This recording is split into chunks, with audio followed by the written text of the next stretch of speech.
Michael Jordan does not lose, not in basketball, not in business, and mate, not in NASCAR. So when I tell you the GOAT has quietly set his crosshairs on the most electric driver in the Cup Series, our Kiwi legend, Shane van Gisbergen, you better sit up and listen.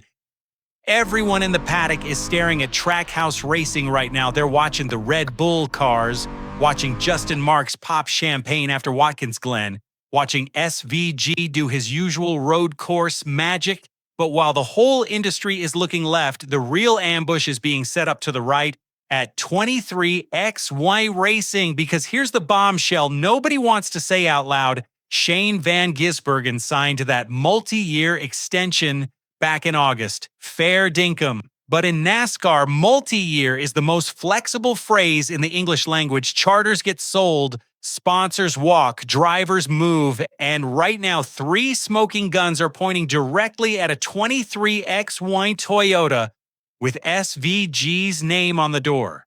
This isn't speculation. This is a forensic deep dive. Buckle up.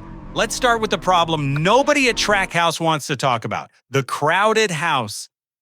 When SVG arrived in 2024, Trackhouse was his playground. 2 superstars, Ross Chastain and Daniel Suarez, plus the new Kiwi import. Clean lanes, clear hierarchy, all the engineering attention he needed to convert from V8 supercar god to Cup Series weapon.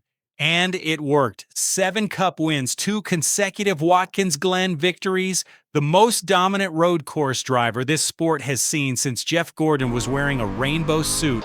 But then Justin Marks pulled the trigger on something massive. Suarez, gone at the end of 2025, pushed out the door.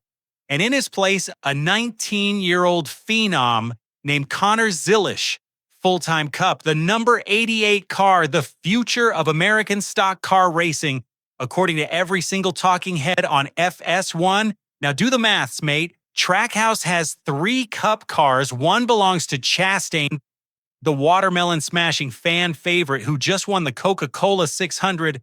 1 belongs to Zilisch, the homegrown American golden child. Chevrolet is absolutely obsessed with marketing. And 1 belongs to a 36-year-old New Zealander who, let's be honest, is brilliant on road courses but is currently scrapping outside the top 16 in points because the new playoff format gutted his win-and-in cushion. You tell me, who's getting the best engineers in 2027? Who's getting the priority pit crew on a Sunday at Bristol? Who's getting the simulator hours when there's a conflict? It's not the bloke from Auckland, it's the kid from Mooresville. SVG isn't being benched, he's being slowly squeezed, and Michael Jordan, a man who built an entire career on spotting weakness in the opposition, has absolutely noticed. Now here's where it gets crazier. Wait till you hear this. Trackhouse runs Chevrolets. Sounds great, right? The bow tie, the American icon, except in the modern Cup garage, Chevy is a political minefield. Hendrick Motorsports gets first dibs on everything: engines, aero data, wind tunnel time, then RCR, then Trackhouse. SVG is essentially racing on third-shelf Chevy resources while Kyle Larson gets the family pack treatment in the number 5. Now look across the aisle at 23XY Racing, Toyota Racing Development, TRD, the most aggressive, well-funded, driver-obsessed manufacturer in the sport right now. And inside the Toyota tent, Joe Gibbs Racing and 23X1 share information at a level that would make Chevy executives weep into their cornflakes. And what did 23XI just do? They locked Tyler Reddick down on a multi-year extension in April. They confirmed Bubba Wallace and Riley Herbst. They've got Monster, McDonald's, Rockstar Energy, a sponsor portfolio thicker than the Brisbane phone book. And this is the kicker: the federal antitrust lawsuit they filed against NASCAR, settled. December 2025, done, dusted. Their charters are safe. Their future is bulletproof. For 2 seasons, MJ's team was in legal limbo. Drivers wouldn't even talk to them because nobody knew if 23XI would exist in 2026. That's over now. The handcuffs are off. And the very first thing a man like Michael Jordan does when the handcuffs come off, he goes shopping for the best. Here's a number that should make every Trackhouse fan sweat. Through 12 races in 2026, Tyler Reddick leads the entire Cup Series in points with 567. And that's not a fluke. That's a Toyota with proper development, proper engineering, and proper political muscle. Just imagine SVG sitting in equipment like that on a road course. The bloke would be driving on rails right now in a Trackhouse Chevy on the mile and a halves. He's been driving like a shopping trolley with a busted wheel. That's not on him. That's on the equipment. 23X, I fixes that overnight. Quick pause, mate, because what we're doing here matters. There is no other channel on YouTube treating SVG like the global superstar he actually is. The American media still calls him the road course ringer. Australian media barely covers Cup. Kiwi media gets the highlights 2 days late. We're it. We're the ones connecting the dots. So here's the deal. We are building the strongest Anzac racing community on the internet.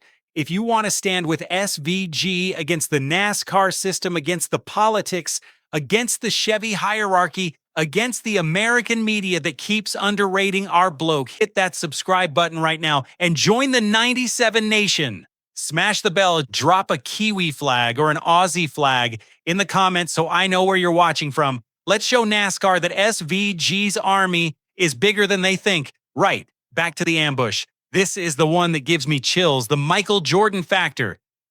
You have to understand who Michael Jordan is as a team owner. This isn't some celebrity buying a vanity NASCAR ride to look cool on Instagram.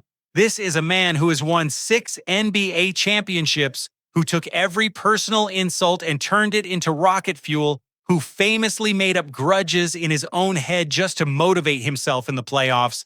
Jordan doesn't collect drivers, he collects assassins. And what is Shane van Gisbergen? He's a 3-time Supercars champion. He's a Bathurst 1000 winner. He won his very first NASCAR Cup race in the streets of Chicago, something no driver had done in 60 years. And he's not a kid being developed. He's a finished product. He's a fully formed alpha competitor who's already broken every road course record in the modern era.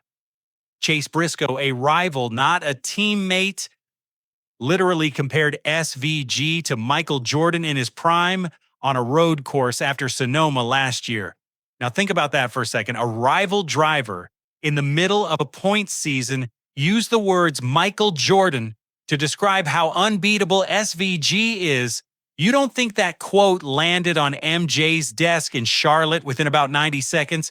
You don't think Jordan, the most ego-driven athlete in modern sports history, read that and thought, hang on, that bloke should be driving for me? Of course he did. Jordan sees SVG and he sees himself. The outsider, the international threat, the guy nobody believed in until he hung 50 on them at the Garden, or in this case at Watkins Glen.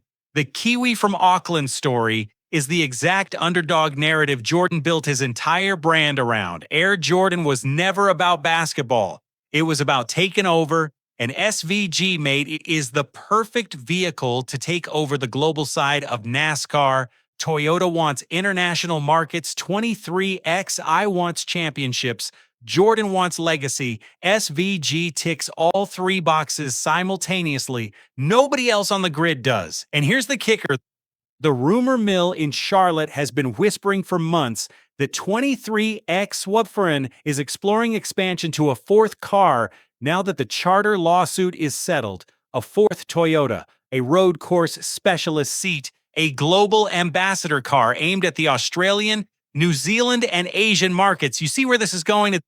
That seat has Shane van Gisbergen's name written all over it in Sharpie. So let's pull it all together. Let's look at the evidence on the table. Smoking gun. One Trackhouse is overcrowded. Zilisch is the new golden child. SVG is becoming the 3rd priority in a 3-car operation, and the points table proves the equipment isn't matching his talent. Smoking gun 2, 23X, I has Toyota muscle, settled legal status, a points-leading driver in Reddick, and the financial firepower to absorb any contract buyout that comes their way. A Trackhouse extension is not a prison sentence. Contracts get torn up in this sport every silly season. Ask Daniel Suarez, he can tell you all about it. And Smoking Gun 3. Michael Jordan, the most competitive human being on planet Earth, sees in SVG the exact alpha killer instinct he built his entire empire on. Jordan doesn't sign role players. He signs Scottie Pippens and Dennis Rodmans. SVG is both a finisher and a freak. Now, is this guaranteed to happen tomorrow? No, SVG just re-upped with Trackhouse last August, and Justin Marks is no fool. He'll fight to keep him. But mark my words, when this contract cycle ends, when Zilisch's development eats more and more of the Trackhouse oxygen, when MJ finally makes the phone call with a blank check attached to the 23XI ambush is coming. And here's the real question I want you to wrestle with tonight. 97 Nation, if Michael Jordan calls Shane van Gisbergen with the keys to a Toyota, a fourth charter, and a real shot at the championship, is SVG a traitor for leaving the team that gave him his shot, or is he a genius for joining the GOAT? Tell me in the comments, Aussies, Kiwis, Americans, I want to hear all of it. The hottest take wins a pin from me. I'm out. Stay loud, stay loyal, long live the 97 Nation.